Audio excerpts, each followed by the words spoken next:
Soos gesê, ek is besig met my takbesoeke want ons is nou besig om al die kliënte bewus te maak van ons nuwe amazing kompetisie wat ons aan ons terapeute doen. So Driex, het ek vandag nou kom sien, sy is nou die eienaar hier van Montana.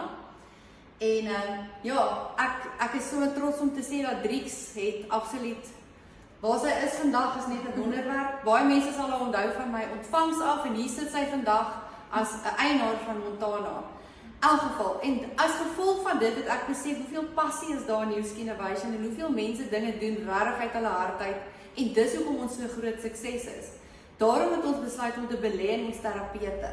En ons het nou 'n kompetisie wat ons nou gaan launch vir die terapeute van New Skin Innovation wat hulle 'n geleentheid gaan kry om na Fortuna toe te gaan in Slovenië. Hoe exciting is dit, Driex? Dit is so exciting. Ja, nee. Die girls is so excited daaroor, veral my terapeut. Sy kan nie wag nie. En Driex, vertel ons bietjie van die hart en die passie hierso by New Skin Innovation Montana.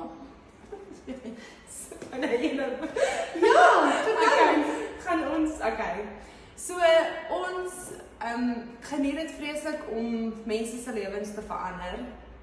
Ons love it as 'n kliënt terugkom en ons sien 'n groot verskil op hulle vel.